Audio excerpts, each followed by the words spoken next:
Hello everyone, and welcome to Fictional Vortex. So we are back with an interesting series on what if Naruto become a new Kyuubi of Konoha. But before we start, I just want to remind you to please subscribe to my channel and hit the like button if you enjoy my content. Let's start the story. Naruto stared in shock at the body that laid before him. It was a short, spiky hair, blonde with tan skin and whisker marks etched onto its cheeks.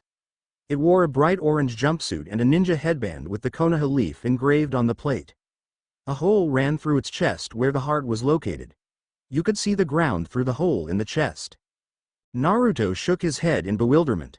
Why was he seeing his own body with a hole through it? Was it some elaborate genjutsu created by Sasuke to stop Naruto from interfering with Sasuke's journey to Orochimaru? He didn't understand at all. Last he remembered, he was covered in Kyuubi's red chakra and holding a huge Rasengan in hand as he was charging against Sasuke. Sasuke was transformed into a hideous being with hand-like wings, black skin, and horns. One of Sasuke's hands held a Chidori to met against his Rasengan. They crashed against each other in midair in front of the waterfall that fed into the lake they fought over. A great explosion occurred and Naruto felt a searing pain in his chest before he crashed into the ground and blacked out. Now he woke up to see his body in front of him with a hole in the chest. He brought his hands in front of him and tried to dispel the illusion in front of him. Kia. Nothing happened. In fact, he couldn't feel any of his chakra built up inside of him to do this. Was he that depleted in chakra? Funny, now that he thought about it, he couldn't feel any exhaustion or pain from his fight with Sasuke. Speak of the devil, there was Sasuke. It looked like he reverted back to his normal form with his pale skin and dark-colored eyes and hair. He was walking tiredly over to the body in front of him. "Hey bastard!" Naruto yelled out at him. "What's with the illusion?" Sasuke didn't act like he heard him and instead knelt down in front of the body and looked at it with a mixture of horror and guilt on his face. He bowed his head and said, Why didn't you try to stop me?" "What do you mean try to stop you? I'm still trying to stop you. Stop with this weird genjutsu and fight fairly." Again, Sasuke seemed like he didn't hear Naruto's voice and continued to stare at the body in front of him. Naruto was getting angry with this. He didn't understand what was going on and he wanted to continue on with the fight with Sasuke to prove to him that he could become strong in Konoha. He ran over to Sasuke and threw a punch to his head. It went right through an off-balanced Naruto. He toppled over in surprise and found himself falling through Sasuke and the body. Naruto voiced his thoughts at Sasuke. "What the hell is happening? What kind of genjutsu is this? I never heard of this. I bet Kakashi-sensei taught you this for your fight against Gaara. Well, I'm not going to let this beat me, bastard." Naruto got up from his position and circled round Sasuke and the body while trying to figure out what was going on. What was the importance of this? Was it to distract him while Sasuke prepared another Chidori? Couldn't be. Far as he knew, Sasuke was at the ends of his strength, even with the cursed seal on him. Grabbing his hair in frustration, Naruto tugged it as he tried to understand. He then decided to leave the place. The Sasuke in front of him must be part of the genjutsu to distract him while the real one was working on a new plan to beat him. Naruto started to run away and search for the real Sasuke. He found he couldn't go far from the illusion. He struggled to no avail and found that he couldn't go beyond 25 feet from the scene. He tried several methods to get out of the illusion but the dispel technique didn't work and he found that his weapons weren't on him. Pinching himself didn't seem to work either. The scene was still the same. Sasuke bowing over a body that looked like him and asking over and over the question of why he didn't stop him. Stuck there with no idea as to what to do next, Naruto held himself in a ready position to wait out the illusion. A new figure appeared on the scene. Kakashi, along with Pakun, came running up to Sasuke and the body. He too ignored Naruto who was standing nearby. He stopped quickly in front of them and looked at the figures before him. Both of his mismatched eyes were shown in a fearful stare. Kakashi knelt down in front of Sasuke and the body and put one hand on the body's neck. His eyes above the mask turned into anger and grief. Whipping his head from staring at the body's face to Sasuke's guilt-ridden face, he quietly asked in a menacing tone. "What did you do to Naruto? Yeah, bastard, what are you doing to me?" Naruto added his two ryo. Neither Kakashi or Sasuke acknowledged his voice. Naruto decided to stop talking since it wasn't working and watch the scene unfold before him. I didn't mean to. Sasuke in a guilty voice said, I wanted to prove to him that he and Konoha was slowing me down in my quest for revenge against Itachi. He wasn't supposed to die. He screamed out the last sentence. But he did by your own hand. Kakashi thundered back and then added softly that Naruto almost didn't hear him. And by the looks of it, by the technique that I showed you. Kakashi got up from his position and motioned Sasuke to do the same. Sasuke did so and flinchingly looked into Kakashi's angry eyes. Kakashi narrowed his eyes and said, "Now this is what we are going to do. We are going back to Konoha and you are going to explain everything to Tsunade about how you killed Naruto, whom she considered as a little brother, and why you turned traitor to Konoha. You are going to be the one that will carry Naruto's body, and if you try to escape back to Orochimaru, I will kill you in the most painful way possible. That what you did to Naruto will be but a love tap." Sasuke shakily nodded and knelt down again to pick up the body. He slung it over one shoulder, got up from his position and turned to face the direction to Konoha. Kakashi got behind him and they both walked slowly away from the scene in front of Naruto. Naruto tried to follow them but found himself still stuck in that area. What was going on? Sasuke hadn't attacked him during the whole time he watched the scene. Wasn't this an elaborate genjutsu to distract him while Sasuke tried a new plan to attack him? Things were not adding up. Naruto decided to start yelling again. "Hey bastard! What are you doing? This genjutsu won't make me lose my guard. Come out and fight me, you big chicken."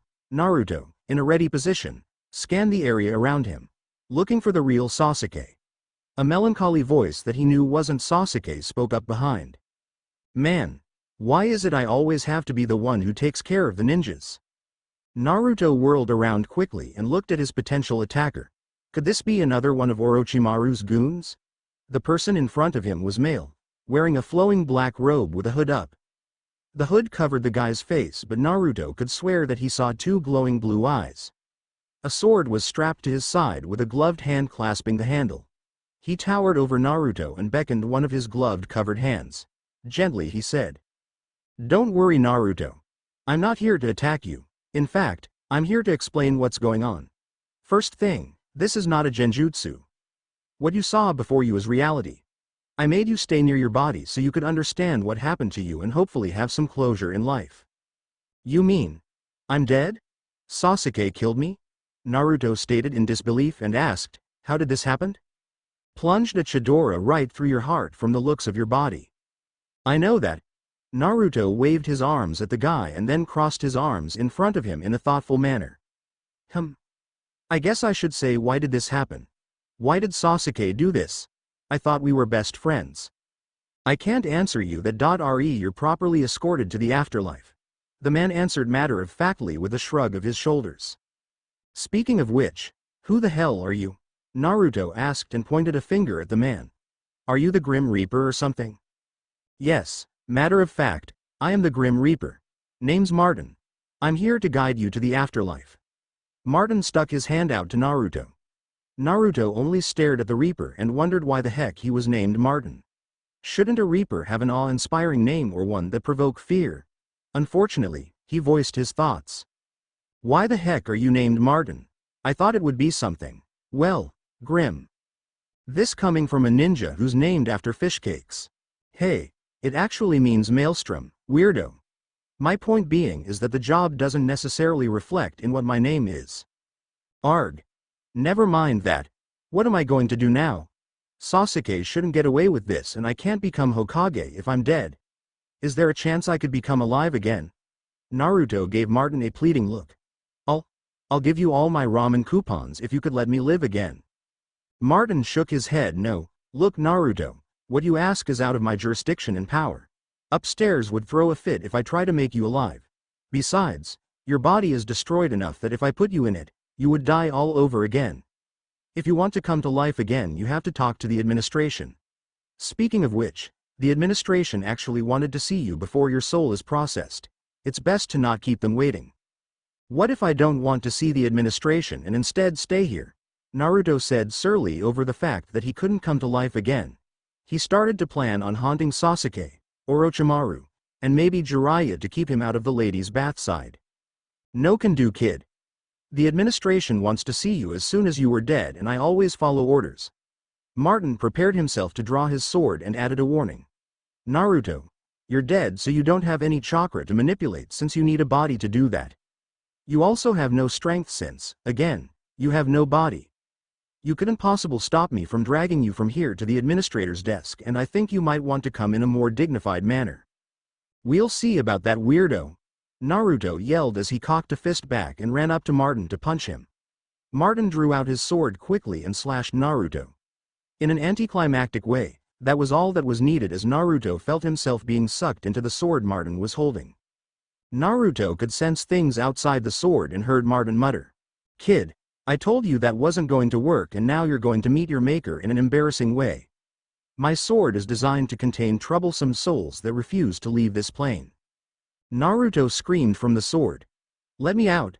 I believe you now and promise not to run away, but please let me out. It's cramped in here." Martin chuckled at this. "Kid, it was designed that way too, to punish those who tried to escape me. You can't leave my sword until we're at the administration building for a secretary to release you. I don't have the power. Upstairs backup measures for in case I face several beings that team up and want me to release their companions in the sword." Naruto yelled several explicatives at Martin on what he would do to him when he is released. Martin merely shook his head at this, put away his sword, and walked away from the area. He disappeared in thin air with a shimmer. Naruto strained this way and that to get out of Martin's sword, but nothing seemed to work in his attempts of escape. He couldn't summon his chakra or punch through the sword. His spirit felt cramped within the small space. He was aware of what was going on outside the sword and could even see outside, but couldn't interact physically. He could make his voice heard though, with an occasional mutter on a choice word or two about swords and weirdos who had no right to trap him. Martin ignored his mutterings and proceeded up a path that led to a huge building. Naruto ceased his struggles as he caught a glimpse of the building that Martin was walking towards. The building was a poor choice of words since the structure before him was more akin to a castle than some administration office. It looked to be built of jade for the walls and had gold plating for the roof. There was arches, towers, buttresses, and even turrets. If Naruto knew about architecture, he would say the building had a mixture of east meets west. It towered high above the plane it was built on. Martin walked through the enormous silver doors that stood for the main entrance. Inside was utter chaos. Several beings of Oni descent were rushing this way and that in what looked like an office of sorts. They looked vaguely human but with horns and odd-colored skin in shades of blue and green. The males wore button-up shirts, ties, and slacks while the females wore business dresses.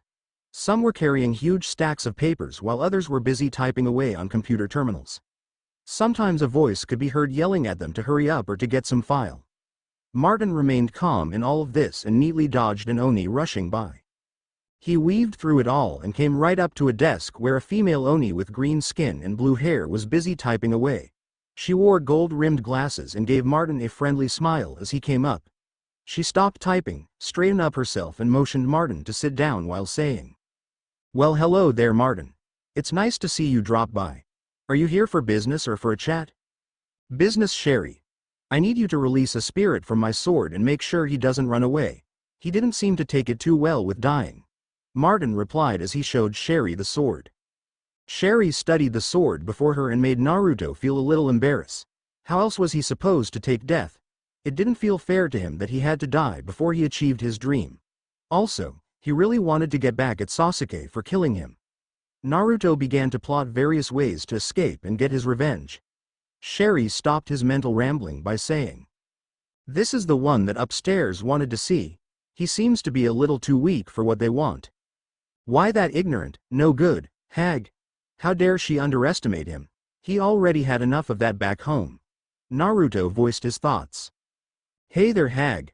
I am not weak. I can do anything upstairs wants me to accomplish. Don't underestimate me. Now let me out of here or I'll kick your Oni butt." Sherry stared amusingly at the sword that contained Naruto. She chuckled a little before saying, "Strong words for someone that got caught in this sword and can't get out without my permission. You've made a mess in paperwork since upstairs wanted to see you before you were processed. Why shouldn't I leave you in there and get Martin a new sword?" Naruto got nervous with this question before he finally remembered something Martin said. "Hey, you can't leave me in here since upstairs wanted to see me, so you have to let me out of this sword or you'll get into trouble, otherwise I will find a way out of this sword and beat you up for this offense. Sherry sighed from this statement and shook her head with a small smile. Martin chuckled a bit and stepped back from Sherry's desk as she made a few motions over the sword containing Naruto. With a cracking sound, Naruto found himself to be standing on Sherry's desk. He decided to dismiss Sherry for the moment and turned himself to face Martin while yelling. "Don't ever put me back in that sword again. Next time you try, I will kick your butt and put you inside the sword. That's a promise, and I never break my promises cause that's my ninja way." Martin put his hands before him in a placating way to calm Naruto down while saying, Now, I'm only doing my job. You refused to come with me and I did warn you that you would face the consequences if you didn't comply with me. I at least got you out of the sword before presenting you to upstairs." Naruto calmed down a bit with these words and jumped off of Sherry's desk. He stared into his glowing blue eyes and said evenly, "Very well, I understand that you were doing your job, but if you try to do that again, you won't like the results." Naruto then put on a happy face and asked, "So, do you know why upstairs wants to meet me? Better yet, what is or who is upstairs?" Martin, glad that Naruto seemed to be thinking rationally, quickly replied, "To your first question, I don't know. I'm only a delivery guy and don't have the status to know. Second question, upstairs is name of the council of people who run the afterlife. You could consider them to be a combination of your Hokage and the council that run your old village. The council is made up of the several deities and souls who have proven themselves of leadership quality before they died. They're the ones who decide if you go to hell or heaven, or even if your soul needs to be reincarnated. If you want to come to life, you have to talk to them about it. Understand?" Naruto nodded his head. It made sense. He wondered what would be the best way to convince the council to let him live again. He turned to face Sherry to say a few words to her, but Sherry, at this time, saw that Naruto wasn't trying to escape to the living world and had resumed back to her typing. Naruto, miffed with her apparent dismissal of him, prepared to holler a few choice words, but Martin stopped him. "She's very busy right now, and usually I have to do a bunch of paperwork to get a spirit released from my sword. It's best that you leave her alone to her work and thank her later for releasing you without having to go through all the red tape. If she didn't do it, you would have been stuck in that sword for a much longer period of time, ranging from a week to a year." That stopped Naruto cold stone dead in his tracks, and he gave Martin a look of horror. Right, definitely thank her later. He could always prove that he wasn't a weakling at some other time. He briefly wondered what he was supposed to do next, now that he was released from that friggin' sword. He saw Martin beckoning him to follow. Since he wanted to see upstairs on the matter of coming to life again or possible be allowed to haunt his enemies, Naruto willing complied as he followed Martin out of the chaotic office and into the halls. Martin led him down several decorated halls filled with tapestries and murals on the various exploits of souls who have come before him.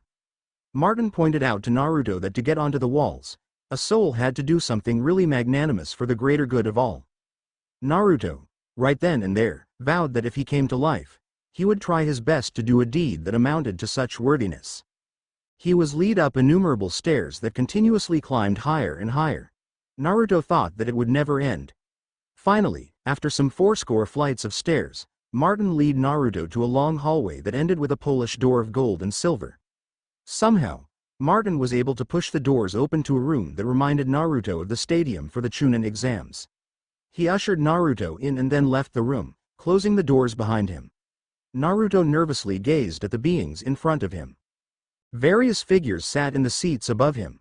Some of them were human, while some of them were of races he didn't recognize, while others. Wasn't that the fourth and old man Hokage sitting near the front?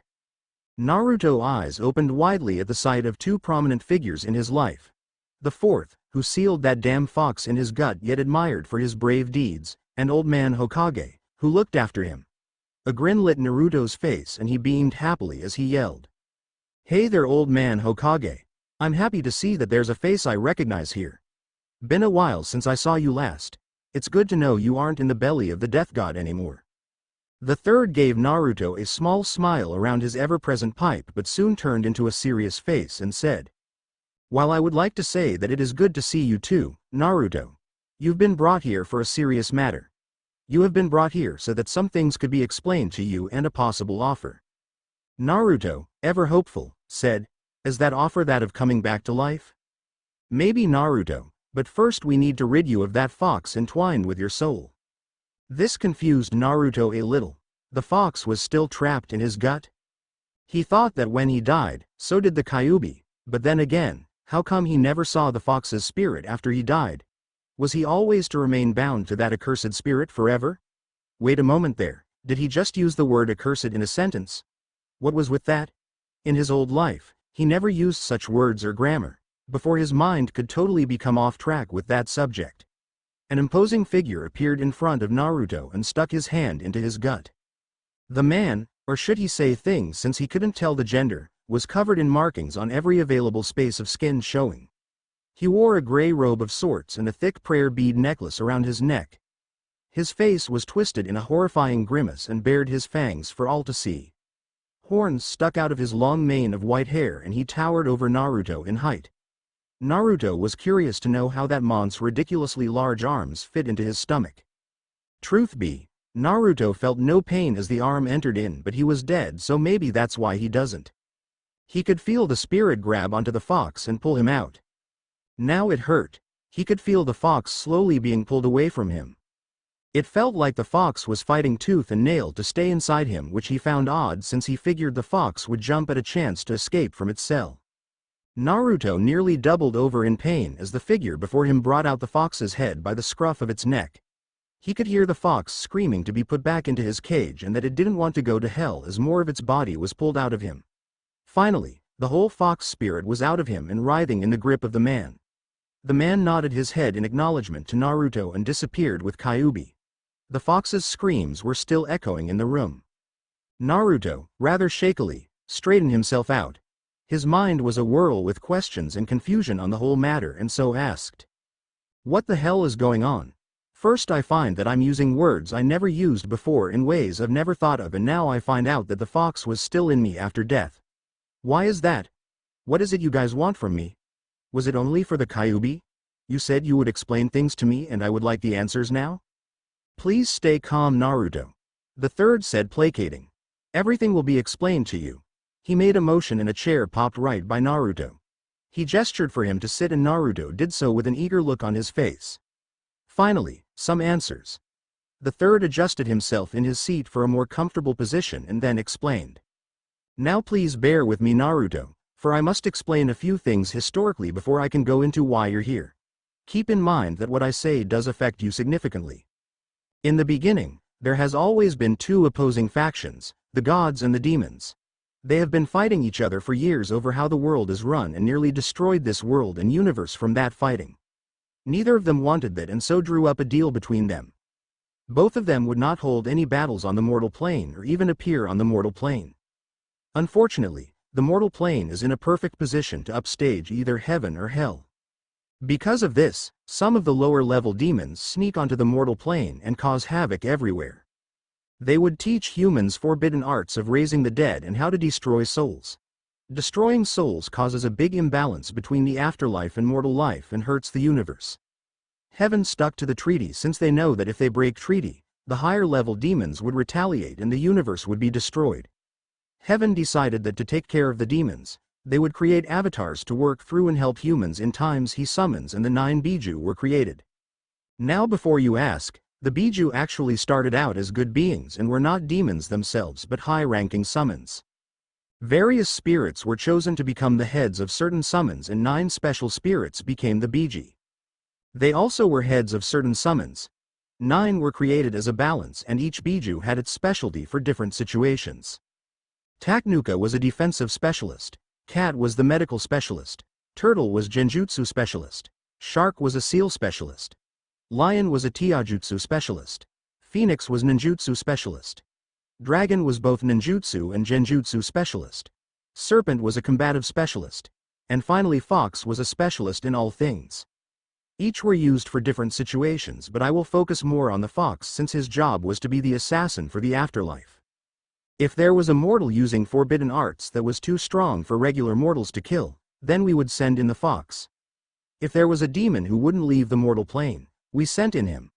Fox was to be a countermeasure against demon forbidden arts. You could say he was Death's ninja. In fact, Kyuubi was only called Kyuubi because of his 9 tails went to us. His name was simply Fox since he was the head summon of the foxes. This brings us up to the matter on Biju tails. Now I'm sure you know what tails meant. The tails indicated the power level they had, and of course you know that the more tails they have, the more powerful they were. Now I'm sure you're wondering why the Biju were in perfect order from 1 to 9 tails when in fact they all use B at the same level. The truth of the matter is that they only got the name Biju after they were corrupted. A demon has been causing havoc everywhere in the home universe for the last couple of centuries. We've first sent in Tanuka to get rid of it, but the demon hit the poor fellow with a very strong seal that has caused Tanuka to have an incredible bloodthirst and go insane. This seal also made it so that Tanuka couldn't go to the afterlife or even be taken to the afterlife. Shark had to devise a way to seal up the Biju and gave the means to the humans through dreams until we could find a way around that seal. We first thought that if we defeated the demon, then the seal would disappear and Tanuka could return back to the afterlife. We decided that we needed to send in a stronger Biji, so we gave Cat another tail and sent her off, but the demon put the same seal on her too. We did the same thing with each following Biju by giving them one tail more than the previous, but each time the demon would manage to defeat them and put the same seal on them. Finally we had to send in Fox, who now was made a Kyuubi. We didn't understand how the demon managed to defeat our avatars, and so we sent in a spy to see if they could find out why. To our horror, Fox was a traitor. He was the one who told the demon the weaknesses of the avatars and helped him fight against his brethren so that each would be defeated. It was his idea that we should give more power to the avatars so that when it came to be his turn, he would end up with the most power. Of course, as soon as he got that power and was sent to the plane, the demon turned on him and gave him that same seal. This led to the attack on our village, though I think Fox went along with it. Now it was decided that no more avatars would be created until a means to destroy the demon and defeat its seal was found. We didn't want any more avatars to suffer the same fate as the others, and we thought that the demon would be using the Biju to help spread destruction. Also, we wanted to make sure that our new avatar wasn't going to betray us. So we've been waiting for your return, Naruto, since Fox was sealed within you with a special seal that actually countered the demon's seal enough that the Fox could be taken to the afterlife. We're hoping that we can get the information from Fox on how to counteract the demon's seal and use that info to put a stop to it all. That satisfied some of Naruto's questions, but he wanted to know. He asked, "So this is only about getting Kyuubi back to get some answers on a demon seal?" "Patience, Naruto." The third said, "There is more, but that was one of the main points you were brought here for.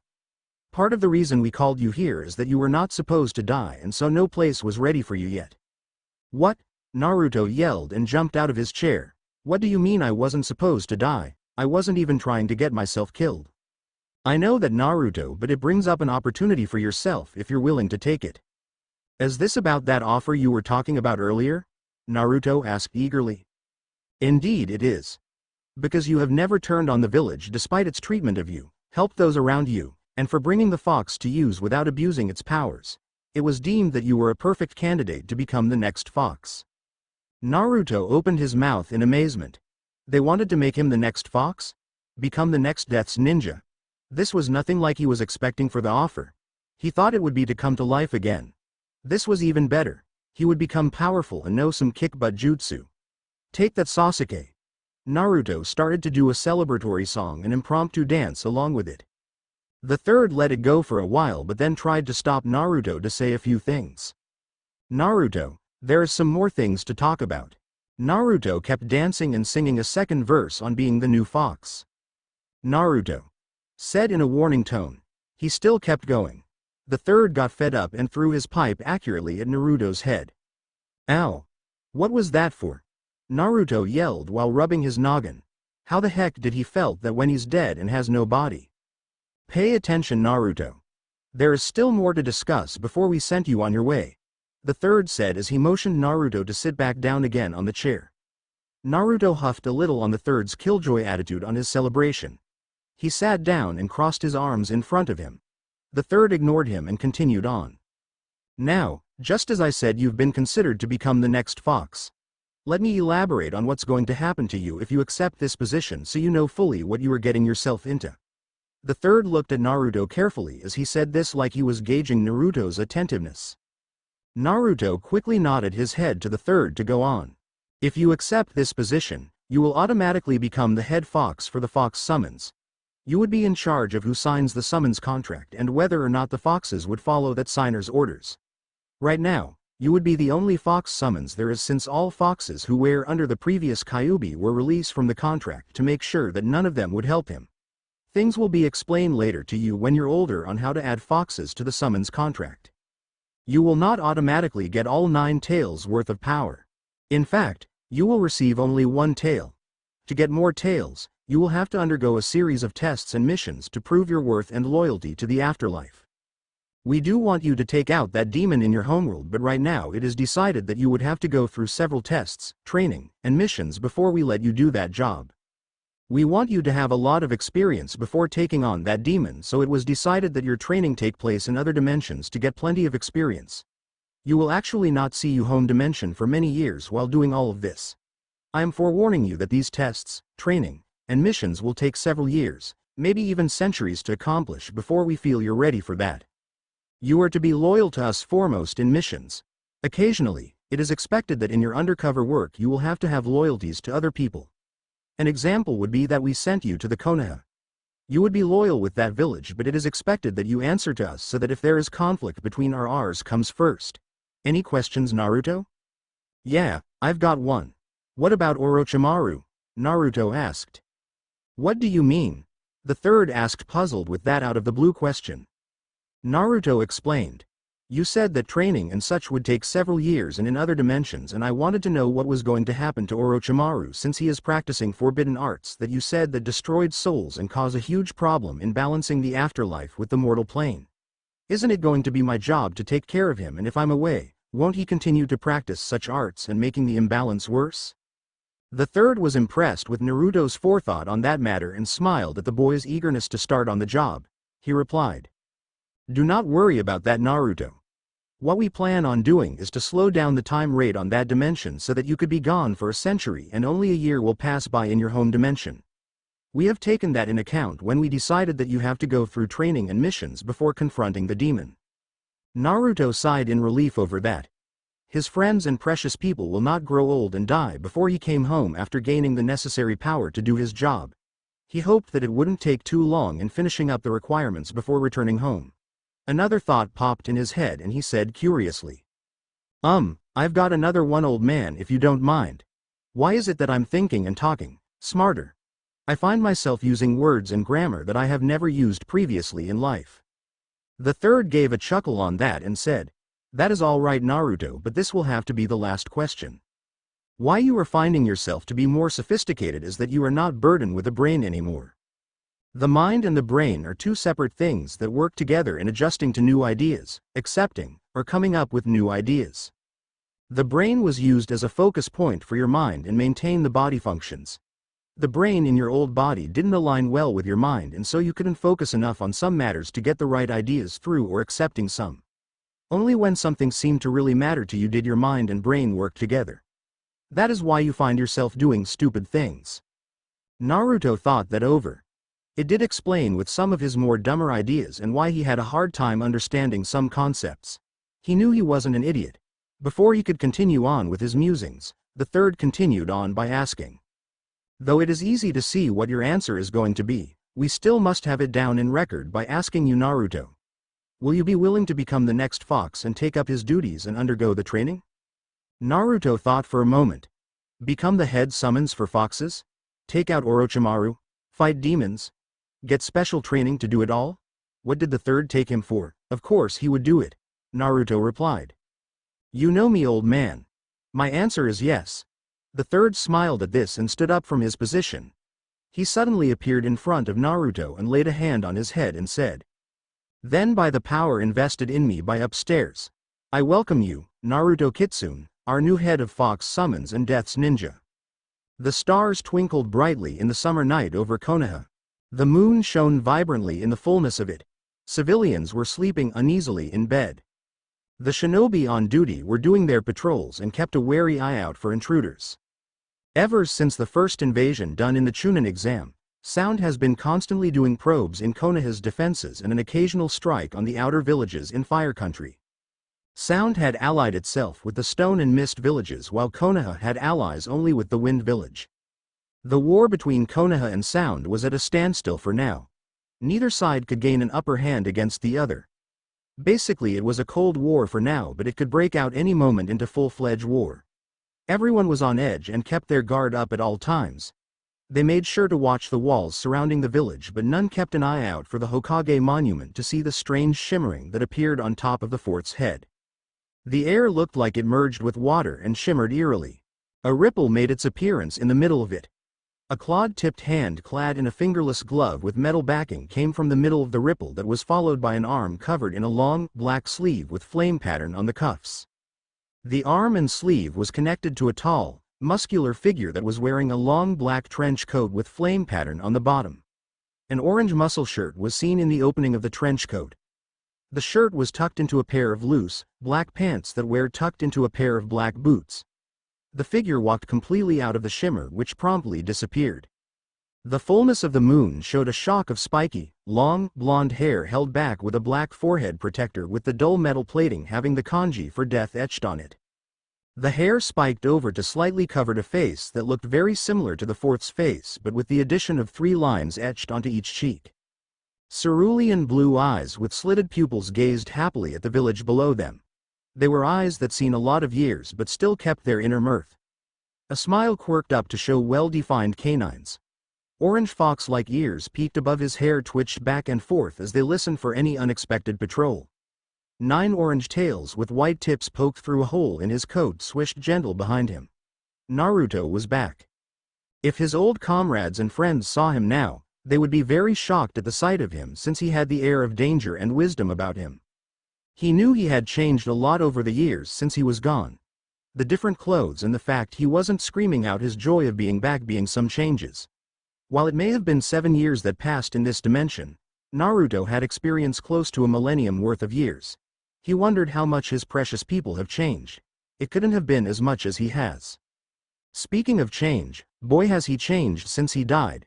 When he had taken up the offer of becoming the head of Fox Summons and Death's Ninja, he was immediately infused with enough power to be 1 tail's worth and some changes done to his soul. Since he was the head of Fox Summons, he took up some of the physical characteristics of a fox.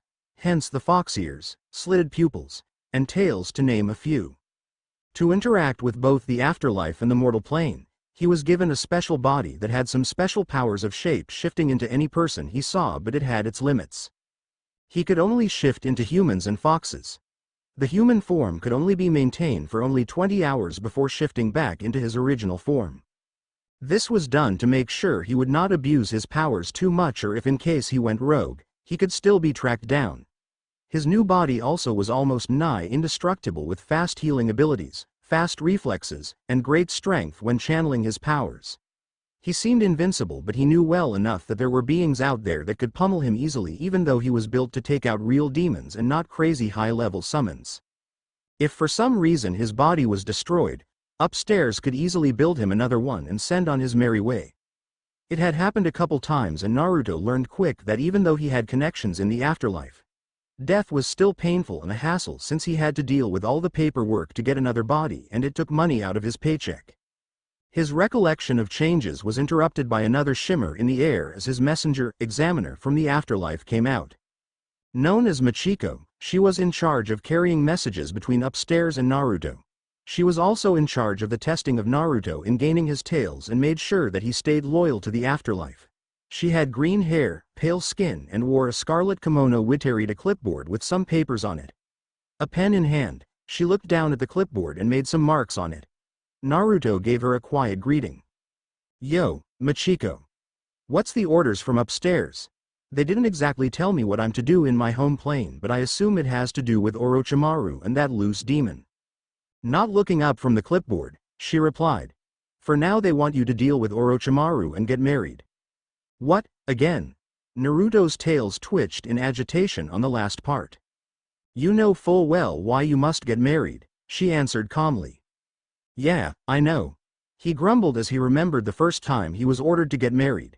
It was a pain searching for a wife while trying to accomplish his mission to gain a second tail at the same time. He was fortunate to find his first wife who turned out in that dimension to be considered a demon. He found it kind of ironic. He made her dimension his home base until she died from a fatal blow while protecting their kits. He continued to stay in that dimension until his children were grown up, and then upstairs made him move to another dimension to perform some missions and find another wife. Upstairs believed that if Naruto stayed married, he would be then least likely to go traitor or power hungry if he had someone to care for directly. An additional reason for his need to get married was to add more summons to the Fox contract. It turned out that the only way Naruto could add summons to the contract was to have children. Any child he sired would automatically be added to the summons contract, so Naruto made sure to never fool around, since he didn't want some child of his to be summoned onto a battlefield with no knowledge of what to do or why. He made sure to train all his children and stress the need for them to train their children in the occurrence that they are summoned, since he, being a high summon, could summon his descendants to his aid. Luckily, Naruto could communicate to his children via a special book that when he wrote in it, the words would appear in another book that each child had. They too could write in the book and have the words appear in his book. He had an arrangement with upstairs to be able to hold a family reunion every 10 years. He lived to see all of his children come to one spot and talk to his clan. He was very proud of his clan. He then broke out of his musings by asking, "How long do I get in searching for a wife?" It turned out that upstairs would only give him a set amount of time to find a spouse before they would arrange a marriage to him. It only happened one time that he ran out of time to find a wife, and the one they arranged him with was very difficult, to say the least, to get along with. He rather not have it happen to him again. Machiko had an evil glint in her eye as she said, "They want you to be married or engaged by 1 year's time to this date." Naruto had to use all of his willpower to not scream out loud, "What?" or cuss like crazy. Instead he asked in a strained voice, "Why is it that they are only giving me a year to find a wife?" Machiko replied, "They feel that since this is your home dimension and you grew up with the females in this village, you would have an easy time finding a wife. Remember that only 7 years have passed here, so the girls you grew up with are at the prime of their lives. You can even try to court some of the older females you knew in your former life, since you are older than them." Naruto mentally gagged at the thought of marrying one of the older female ninjas. He found the thought to be too weird about trying to marry Kurenai or upstairs forbid, Anko. The only 2 older females he knew that were still in their prime. That left only the females he knew from his class graduation to consider. Maybe he should try for his old teammate Sakura, since he had a crush on her for the longest time. Naruto shook his head at the future troubles he would get into while finding a wife. Naruto said, "Okay. Orders are to take out Orochimaru first and find a wife at the same time for now." "Correct," Machiko said, and then brought her clipboard up to write on. She asked, "What are your plans to take out Orochimaru?" "Well, right now I don't have much of a plan but more of an idea," Naruto said contemplatively.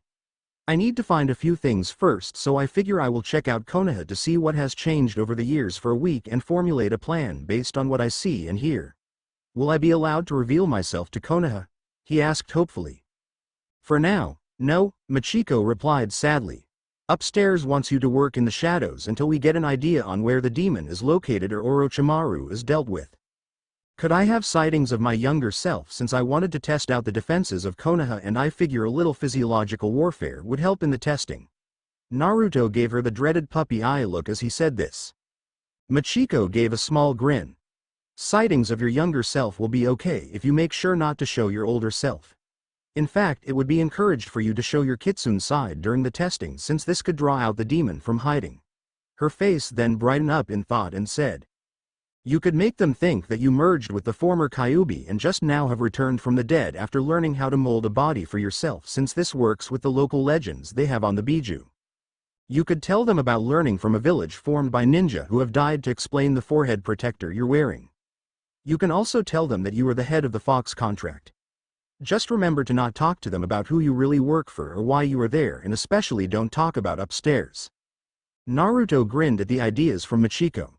"I like the idea and might just say that I'm there to take care of the souls who have not gone to the afterlife yet. That could be my supposed mission to Konoha from the village hidden in death that I supposedly work for. It could be used as an excuse as to why I'm popping up in Konoha, but it won't be in my main plan to get Orochimaru. Useful in getting some information on him and what's going on. Thanks, Machiko." Machiko blushed and busied herself with the clipboard. She made a few marks on it about the idea Naruto would use in his plan of testing the village below them. She then said, "Okay. So you will be scouting the village and testing them for around a week. I will be back by then and will want to hear your plan for taking out Orochimaru. Anything you wanted to add before I head back to upstairs? Not that I can think of right now. Oh, wait a moment, what if I meet up with one of the Biju or their containers? Naruto asked anxiously while thinking of Gaara. You know the seals and method to rid of that demonic seal on them, she said calmly. If you meet up with one, unseal them.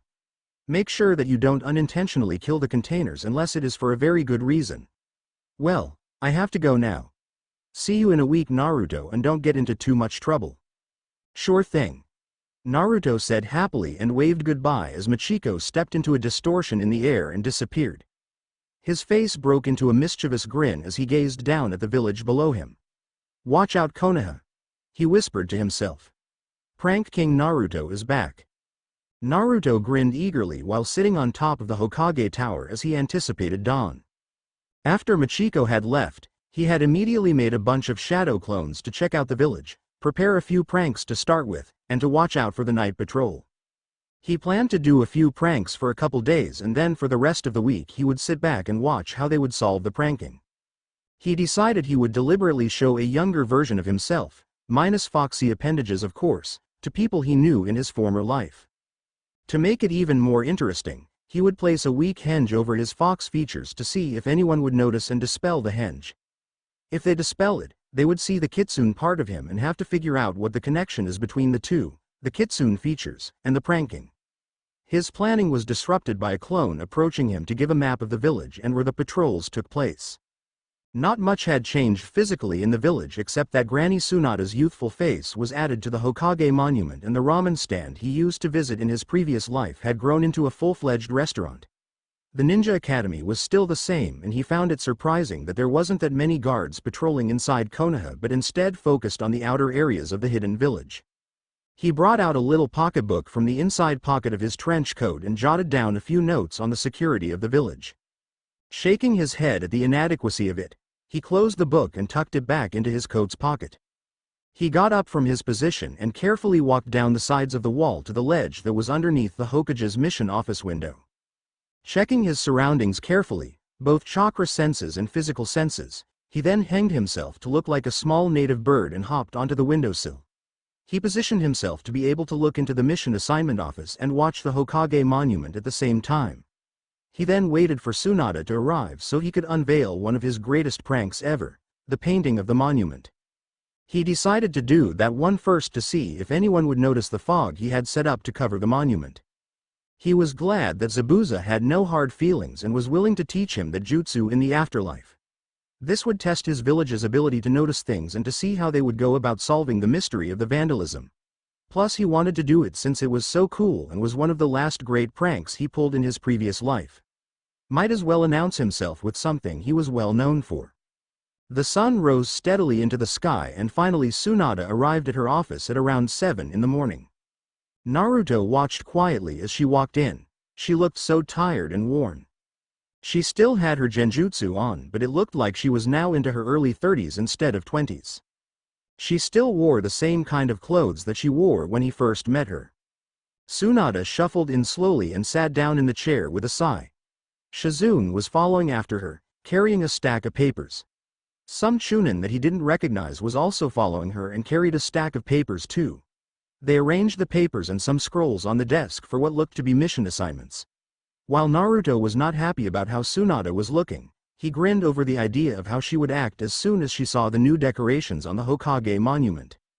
If Tsunade, Shizune, or the unnamed Chunin bothered to look behind them, they would have been treated to a strange sight of a small bird flexing its wings into what looked to be hand signs. A trill could be heard that would have translated into dispel, and the fog that covered the monument slowly disappeared to show something that hadn't been done in close to 8 years. The painting of the monument was, in Naruto's opinion, a work of art. He had several clones work through the night and under cover of the fog to finish this up in time for the start of the day. The first was painted with a pure white face with black rings around his eyes and black lips. His hair was painted black and it looked like he had a couple nose studs and eyebrow studs painted on. The second was painted with bright pink hair, pink mustache, and red lips. His face was bright green. The third looked lifelike and normal until you noticed that it looked like he had a gushing bloody nose and his eyes were painted to look like they were staring at Tsunada's face. The words Arrow Cage were painted on his forehead. The fourth was painted to look like a clown with the red nose, bright red hair, white face and blue tear marks on his face. Tsunada's face was painted to look like her real age with wrinkles and the words Granny painted on her forehead. Definitely one of his best works, Naruto thought. Tsunada, Shizune, and the unknown Chunin didn't notice the additions to the monument as they were facing away from the window and still sorting scrolls. Shizune and the unknown Chunin settled down to either side of Tsunada and soon a knocking could be heard on the door to the room. Tsunada adjusted herself and said, "Come in." In walked an Anbu member with a cat face on. Even though Naruto couldn't see his face, he could tell that Cat could see his work and was trembling and attempting not to laugh. Tsunada, seeing his trembling, mistaken it for fear and asked, "What is wrong, Cat?" Cat didn't say anything but simply pointed his finger at the window behind her towards the monument. Tsunada craned her neck back to look behind her and at the glimpse of the monument, she stood up quickly enough to knock down her chair. She turned full body around and stared long and hard at the monument, her fists clenching tightly. A tic appeared on her forehead when she got a good look at her face and she spun around quickly to face the trembling Cat Anbu. She started out quietly as she said, "When did this happen, who did it, and why does it still remain that way?" Yelled Tsunada at the Anbu who now trembled in fear of her temper. She pointed a finger at him and with a fiery glare said, "Your mission now is to find out how this happened with the guards patrolling at night and especially, find out who did this." "Hia," replied the Cat Anbu and eagerly disappeared in a cloud of smoke. Naruto was a little disappointed that Tsunada didn't start chucking things at the Anbu but was greatly entertained by the look on her face when she saw what was done to the monument. He had to use all of his concentration and willpower to not let go of the henge as he laughed in his head. Luckily, Tsunada didn't look down on the ledge where Naruto was perched or she would have been suspicious of a bird lying on its side and beating its wings against the ledge while twittering in a laughing manner. Tsunada settled down again in her chair, still clenching her fist in anger. She didn't look like she would calm down anytime soon. Shizune looked at her wide-eyed and kept her mouth shut. The unknown Chunin made an unfortunate mistake in saying, "Is that what you really look like?" With a terrifying roar of anger, Tsunada pulled her fist back and swung her fist to give the unfortunate, unnamed, and very stupid Chunin a punch that sent him out of his chair and smashing through the window right over Naruto's head. Naruto watched as the Chunin went sailing off towards the monument and the arch of his flight looked like his landing would be the ladies' side of a bathhouse. Naruto wished him the best of luck of getting out of there unscathed. Naruto then realized the problem at hand with him. He wasn't acting like a real bird would and didn't leave when the Chunin came smashing through the window. He decided to leave the scene before Tsunada and Shizune suspected something. He hopped away from the ledge and went around a corner to dispel the henge in secrete.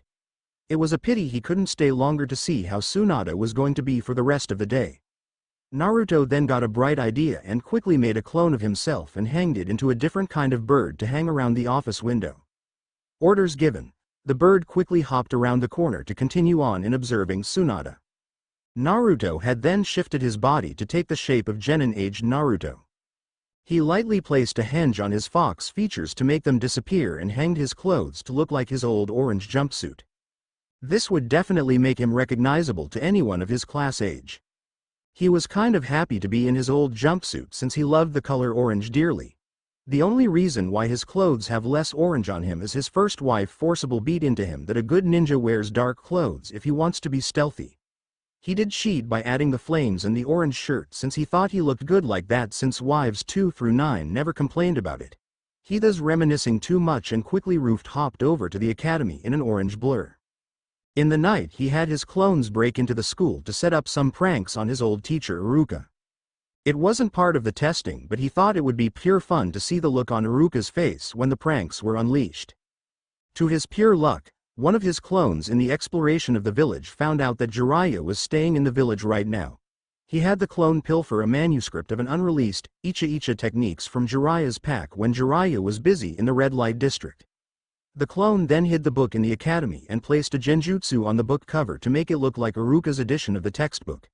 The book was then placed on the desk of where he remembered Iruka taught. He was curious to see how quick Jiraiya would notice the manuscript gone and how he would find it, Plus he wanted to see the look on Iruka's face when he opened his book to find out that in its place was only a graphic adult book. He wondered how much of a nosebleed Iruka would get. While this really wasn't much of a test and more of just doing it for the fun of it, Naruto wanted to see how the teachers would handle his pranks and what they were teaching to the students during times of war. Thinking of war and his old teacher made Naruto very glad he made a deal with upstairs to tell him if any of his friends or comrades died while he was away. So far, no one he knew had died yet.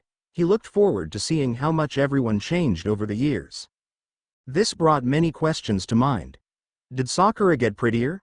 Ino lose her screechiness? Choji fatter? Does Hinata still act like a weird dark girl? Does Shikamaru still act lazy or does he act serious now? Will Shino say more than 2 words in a sentence and will Kiba ever get a life? Tune in next time on. He really wished his last wife wasn't so much of a soap opera fan cause now he's thinking like one. Anyway, another question brought to mind that was really important to him was how will he react when he meets Sasuke? The last question dredged up centuries-old memories, to him, of his fight at the Valley of the End. When he last saw Sasuke, before Martin took him away, he looked miserable and regretful of killing him. Did Sasuke still regret killing him? Upstairs did tell him that the seal that was placed on Sasuke actually altered the mindset of a person and made them express more of a darker side of the personality so Orochimaru could control them easily. Sasuke was already a dark person and the seal just exasperated his condition. He hoped that some part of Sasuke was still fighting the seal and he hadn't gone to Orochimaru yet. Upstairs didn't tell him if Sasuke tried to leave the village again or if his soul was already destroyed by Orochimaru, but then again, if Orochimaru had Sasuke's body then Konoha would have fallen by now. It would be foolish to deny the practicality and strength of Sasuke's eyes. His thoughts on the subject were brought to a halt when he found himself automatically sitting in a tree that had a branch level to the window of his old classroom. He banished those thoughts to the back of his mind for later and placed a mild genjutsu on himself to make people dismiss him automatically as unimportant. He didn't want to be disturbed until his pranks were done and only then would he release that genjutsu. He watched as children came into the classroom. Laughing loudly and jostling each other about playfully made it was hard to think that this was a school that taught children to kill and maim at a young age. He looked at the children to see if any looked like his old teammates or peers but then shook his head to himself. While it may have been a long time for him, all of his friends were around the age of 20, 21 and would be only starting now and having families if the war wasn't happening. Besides, this class held students that should be soon graduating. He did something that would shock his peers if they saw what he was doing now.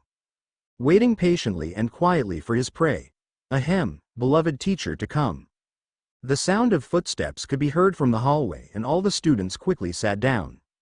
Naruto took this moment of time to quickly activate some seals that his clones placed on the bottom of the chairs. The activated seals resonated like magnets of different charges with the students' chakra and caused them to be stuck to their seats.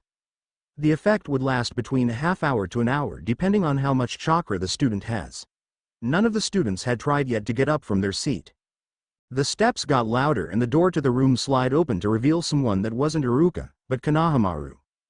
The young 17-year-old looked so much like the third's younger self. He was dressed in the typical Chunin outfit of gray pants and long-sleeve shirt covered with his green flak jacket. A long blue scarf was still wound around his neck that he wore when Naruto was alive. Konohamaru greeted the classroom while adjusting the forehead protector on his head. Naruto's eyes opened wide in disbelief at the sight before him. Konohamaru teaching? What happened to Iruka? He watched as Konohamaru walked to the front of the room with his hands clasped behind his back and stopped by his desk where the hanged book was placed. Naruto could only watch dumbfounded as he saw Konohamaru give them a smile that reminded Naruto a lot of the third and opened the book to go over some lesson plans. Unfortunately or fortunately, depending on how you view it, he opened the book on a very graphic climax scene. Konohamaru's face turned a bright red that could rival a fire truck and his eyes bugged out at the scene in the book. He held that look for a second and then a flood of blood from his nose rocketed him back into the blackboard hard and knocked him out. This vividly reminded Naruto of the time he took down the third with his sexy technique. Several students tried to get up from their seats to help out Konohamaru and see what knocked him out, but to their surprise, they were stuck tightly to the seats which were stuck to the floor. Naruto left his tree when the students started yelling and screaming for help. His thoughts were in turmoil with questions.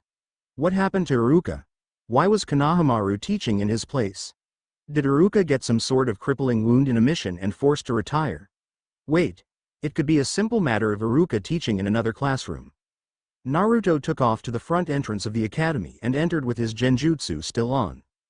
Naruto carefully checked each classroom for Iruka.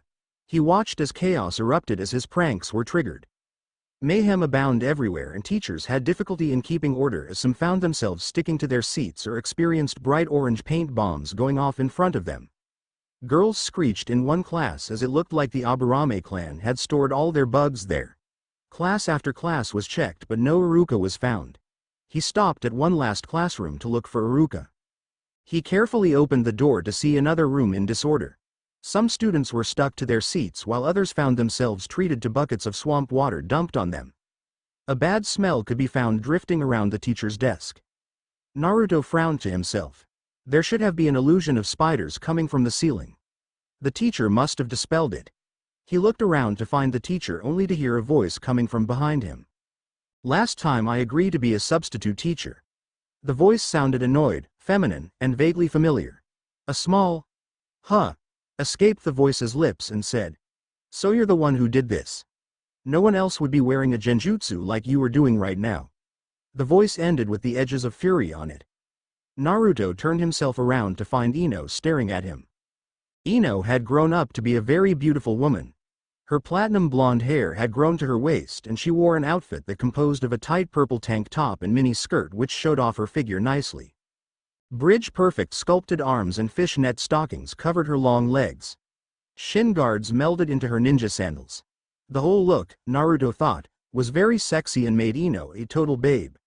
It then became obvious to him that she couldn't see through his genjutsu but sensed it instead since she didn't sound shocked at the sight of him. Naruto took a step back to get ready for his getaway via an open window in the classroom just as Ino got rid of his genjutsu of, "Ignore me."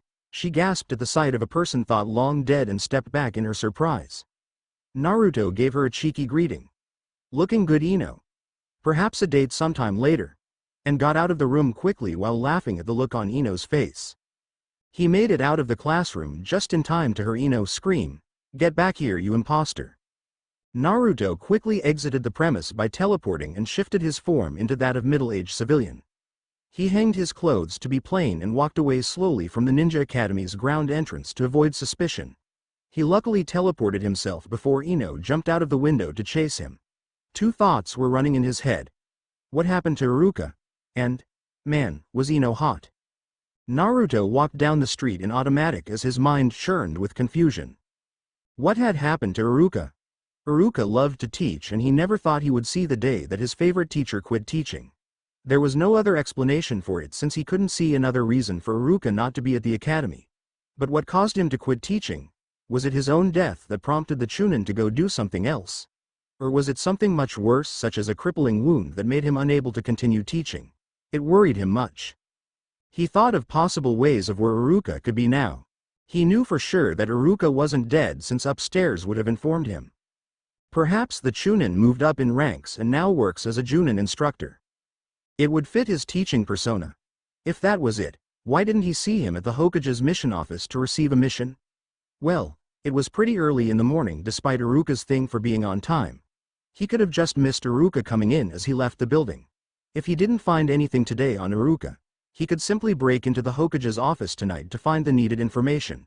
Yeah, that's a good plan. Break into the Hokage's office tonight.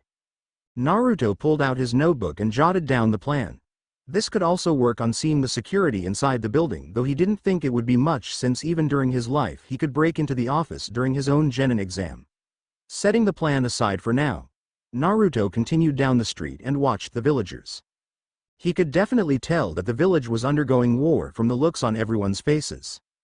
Very few people were smiling and most were looking at everyone else in a thin disguise of suspicion. Buildings were looking haggard as money was diverted from repairs to war plans. He found a lot of stands selling more weaponry than what was conventional in a ninja village. He barely heard laughter and even then it was a harsh, bitter laughter. He soon hurried out of that disheartening street and continued down another that led to a park. There he found a few children playing with watchful parents nearby. Seeing some of children reminded Naruto of the demand that he get married, and so he decided to go check out some of the local females for prospective wives. He walked over to some bushes and quickly shifted himself into his 13-year-old body while hanging his fox appendages away. He was curious to see if anyone would notice a formal genin back from the dead. Plus, he could actually gauge what a female was really like if he disguised himself as a child. He noticed over the years that females tend to let their guard down around young teenagers and children. Properly disguised, but this time wearing a simple outfit of a black t-shirt, jeans, and sneakers, Naruto stepped out of the bushes and meandered towards some children to ask if they had any older sisters. He was soon distracted from his goal when he spotted a group of 4 young teens picking on a little boy under a tree. He quickly ran up to the group to see why they were doing this. The boy being picked on had dark tan skin and chocolate brown eyes. His dark purple hair was pulled up into a short, bushy ponytail that reminded Naruto of a pineapple. Dressed in a white t-shirt and blue shorts, Naruto could see some blood spilled on the shirt from a bloody nose and a black eye forming around an eye. He noticed that the little boy was only 4 years old, and that got him angry. Without warning, he attacked. He booted on one teenager hard in the back that caused the teenager to fall to the ground hard. The teenager's friends noticed his assault and one yelled, "Why are you attacking us?" "Because you're attacking a defenseless little 4-year-old, Naruto retorted as he swung his hand hard into one of the teenager's face. He felt a satisfying crunch as he broke his nose. He then swept his foot under the guy and kicked his feet off under him. Another teenager cried out, "But this kid's mother is..." Oof. He couldn't finish as Naruto quickly ran to him and punched him hard in the gut. He pulled his arm away and brought both hands clasped together down onto the teenager's back. The guy hit the ground hard and remained there. Naruto turned to face the last teenager and said, "I don't care who the kid's mother is. She could be Orochimaru for all I care, but you don't attack children when I'm around." Saying that, Naruto quickly ran to the last guy and swung his leg hard into the guy's chest. The fellow immediately went flying and hit the tree they were under. He was immediately knocked out. Snorting in disgust and distaste at the actions of the village boys, Naruto walked up to the little boy who was at that moment watching him in awe. He knelt down and examined the boy briefly to see if there was any broken bones. Seeing nothing too bad except the bloody nose and black eye, Naruto offered his hand to the little boy while saying, "Hello there, my name is Naruto Uzumaki, what's yours?" "That's so cool. We have the same name. Mine's Naruto Amino," the boy exclaimed in wonder. Naruto had to bite back a swear word when he heard this. Naruto Amino?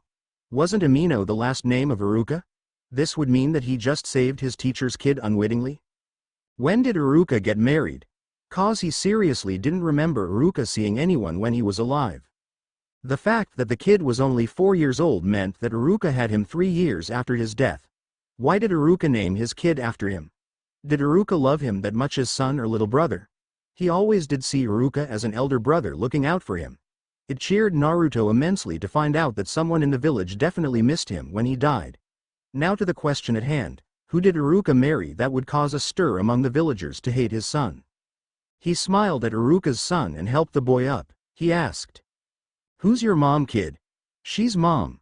Little Naruto replied innocently. Elder Naruto slapped his hand to his face over the kid's answer and gave a small sigh of frustration. Rubbing his temples, he asked, "I meant, what is your mother's name?" "Oh, I don't know. I've always known her as Mom." "What does your father call her?"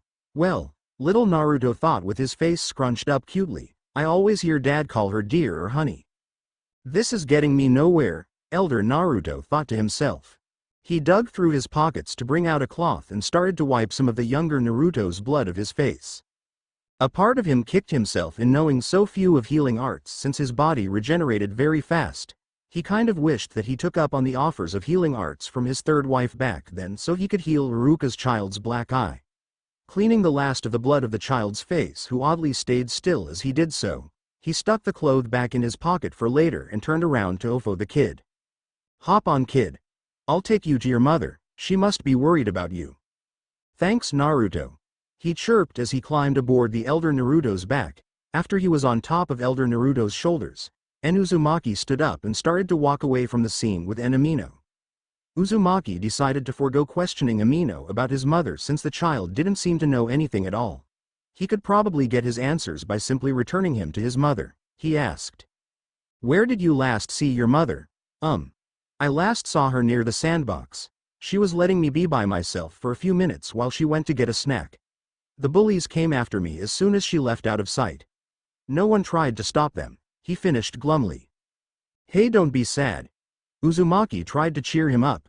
I came to help you and will make sure that you are returned to your mother safely. Really? It's a promise? Uzumaki smiled widely at the kid and walked in the direction towards the sandbox. He decided to distract the boy from that topic by asking.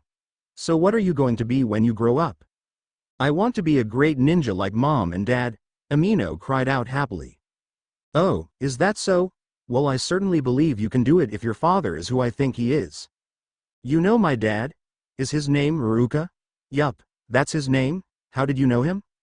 Well, he used to be my old teacher long ago. Uzumaki figured the kid wouldn't question him on that since the child's 4 and probably isn't a good gauge on age yet. Wow, my daddy taught you? What was it like? Uzumaki laughed and began to tell the child stories of his escapades with Iruka and the pranks he performed on him. Amino showed his appreciation by laughing a lot at his father's reactions, though he did protest over the meaning of Iruka's reaction to Uzumaki's sexy technique. Soon they arrived at the sandbox and Uzumaki had Amino look around for his mother. Little Naruto looked around from the top of Elder Naruto's shoulders and soon pointed behind while crying out. Mom! She right behind you. He bounced a little on Uzumaki's shoulders in anticipation. Elder Naruto turned around to see a sight he never thought to see in 1,000 years. The woman standing behind them that Amino called Mom was no one else but Anko, who was wearing a yellow maternity dress since she was 6 months pregnant. He never thought he would see her in a maternity dress. He still remembered the outfit she wore during the second part of the Chunin exam. A combo of fishnets and miniskirts. How in the world did Iruka hook up with her? He wondered if Anko could recognize him from the Chunin exam and looked in her eyes. He immediately knew from the look in her face that she knew him and knows that he's supposed to be dead. Naruto started to sweat nervously. He remembered her reaction to his goofing around with the introduction to the Forest of Death.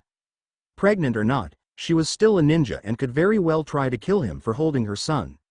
Anko's face gave a devilish sweet face and asked in a sarcastic voice. Long time no see, Naruto Uzumaki. What brings you here today and with my son? Oh boy, she sounded mad at the last part. Naruto gave a nervous grin and carefully brought the child off his shoulders. He held him out to her and Anko swiftly grabbed little Naruto out of his hands. She placed him behind her and immediately brought out a knife from the folds of her maternity dress. Naruto started to back away from her slowly. Before I pin you to the ground, answer me this. Anko hissed out in anger. Why did you take the form of my husband's favorite little brother? Well, Naruto began while holding his hands out in a placating manner. It's kind of a complicated manner. This is a form I'm comfortable in. Wrong answer. She yelled and flung the knife hard at him. Naruto gave a yip in surprise as the knife nicked the edges of his cheek like she did last time at the Chunin exam. His concentration on the henge over his fox appendages wavered and the henge disappeared. The area surrounding him went stock still at the sight of them. Naruto gave a nervous laugh and turned tail to run while hurriedly say. Sorry that I could not stay and chat, but I got to be going. At these words the world erupted in all sorts of weapons and jutsu fired on him. Naruto narrowly dodged them and quickly shifted to a small 9-tail orange fox version of himself to make a smaller target. He made sure to lead the adults away from the children in the park and made a line towards a nearby woods. Dodge left, right, jump up, roll aside to be missed by knives. Naruto ran as quickly as he could to the woods to make his getaway. He didn't want to unleash any of his attacks on the ninjas since they were acting in the correct manner for the situation. Unfortunately, the ninja parents managed to surround him and cut off his escape to the woods. Naruto looked around for a way to escape and seeing no other way, decided to perform a famous technique from Konoha. Flying Thunder God technique. He cried out as his tails writhed in complicated ways. A bright orange flash was produced and he was gone from the scene. The ninjas who had surrounded him muttered in fear and wonder as some headed off to the Hokage tower to report the incident. Anko was looking over her son and asked him if anything was done to him. It was strange, Mom. Naruto Amino said to his mother in a serious tone. He rescued me from the bullies even though it is well known that trying to beat me up is a bad idea and I can take care of myself. He didn't know that you were married to Dad and he didn't know that Dad was married. He was surprised to hear who my father was. That is odd. My marriage to your father is well known and so is your birth and intelligence. It gets more interesting. He didn't notice my avoidance in saying your name and he knew a number of stories that Dad told me about my namesake Naruto. He even told me about the old sexy technique story. Well, the real Naruto Uzumaki exploits are well known. What worries me is that the guy sprouted fox appendages when I nicked his cheek and finally turned into a nine-tailed fox. Anko said in a worried tone as memories of a fox's rage sprang up in her mind. She grasped her son's hand and quickly headed off to the Hokage tower to report her side of the incident. The end. I hope you enjoyed this episode. Remember to subscribe and like this video. See you in the next part.